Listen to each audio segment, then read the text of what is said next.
a few years after Masonry revealed itself in 1717 and grew in intensity, culminating in the bull Humanum Genus, promulgated by Pope Leo XIII in 1884. In it, the Masons are accused of espousing religious freedom, the separation of church and state, the education of children by laymen, and the extraordinary crime of believing that people have the right to make their own laws and to elect their own government. Quote, according to the new principles of liberty, unquote. You see, folks, and this is an aside, all of our forefathers who established this country were Freemasons, and their intent is spelled out in Latin on the reverse of the Great Seal of the United States of America, where it plainly says, Novus Ordo Seclorum, the New World Order. And I will interpret all of the meaning of the symbols on that Great Seal according to their true meaning, and not the meaning that you will read in certain disinformation books written by Freemasons to steer you down the wrong road.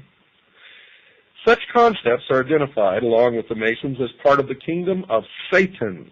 The document not only defines the concerns of the Catholic Church about Freemasonry at that time, but in the negative, so clearly defines what Freemasons believe that I have included the complete text of that papal bull as an appendix to this book, and I urge you all to get this book and read it.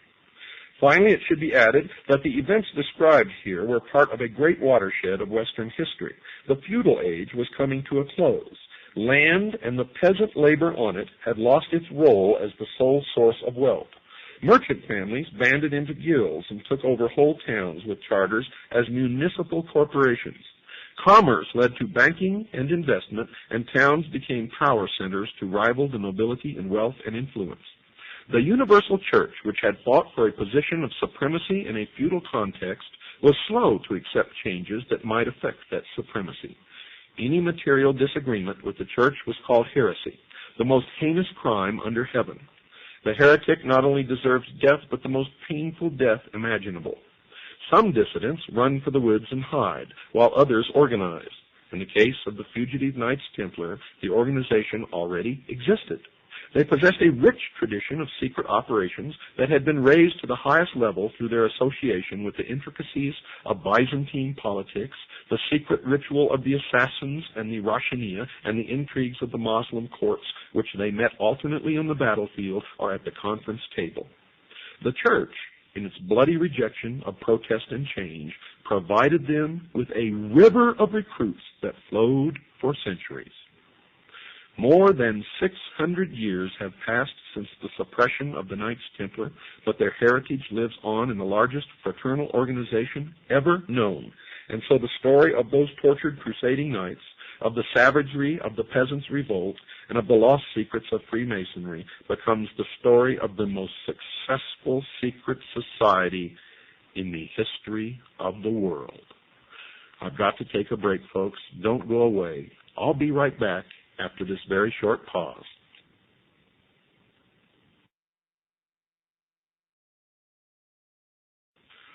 Spurned by God in the form of the Vicar of Christ on earth, the Pope, and spurning God in their turn, the Knights Templars banded together in secret and formed what was to become known as Freemasonry.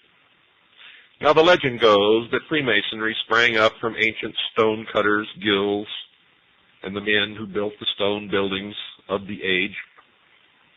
But Freemason actually comes from the French, Free-Mason, which literally means the sons of light. Which light?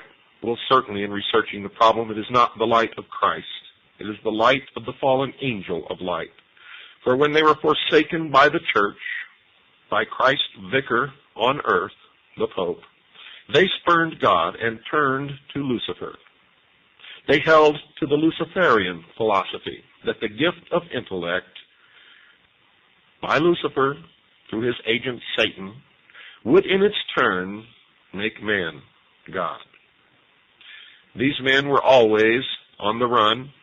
They took the hidden Templar wealth and built a financial empire that stands to this day as the most powerful on the earth. Jews who had traditionally been persecuted throughout Europe flocked to the hidden temple. For there they could believe as they wished and worship whatever God they wished, for all were welcome. Many of the Templars running to ground flocked to England and to Scotland, where they fought for Robert the Bruce, who was engaged in an intense battle with the King of England. Now, let me regress just a little bit. King William the Lion, who was born in 1165 and died in 1214, had a daughter, Isabel of Scotland. Well, Isabel married a certain Robert Rose. Robert Rose was a Knight Templar who was heavily involved in the first efforts and was very successful at international banking. Plus, he established the first overt and covert international intelligence gathering organization, which all subsequent intelligence organizations have been based upon since. His son, Sir William Roos, and his daughter, Lucy Roos, figure prominently in the story to follow. Lucy married Sir Robert Plumpton. They sired two children, Sir William Plumpton and Alice Plumpton. During this period of time, this family, as the Knights Templar were going to ground, and the male progeny of this family always followed their father's footsteps and entered into the order. They established, in secret, the Scottish Rite of Freemasonry, and may have had a significant role in the establishment, for intelligence reasons, of the order known as the Ancient Order of the Rose and Cross. Now, Alice Plumpton married Sir John Boteler. They gave birth to a daughter, Alice Boteler, who then married John Gerard, who had a child, Constance, who married Sir Alex Standish. The following children issued from that marriage: Ralph Standish, Sir Alex Standish, Roger Standish, and Alice Standish, who then married James Prescott. The children of this marriage were Roger Prescott, Ralph Prescott, John Prescott, and Captain Jonathan Prescott. Jonathan Prescott married Rebecca Buckley. They had two children, Abel Prescott and Lucy Prescott, and Lucy married Jonathan Fay. They sired three children, Samuel Prescott Phillips Fay, Samuel Howard Fay, and Harriet Eleanor Fay.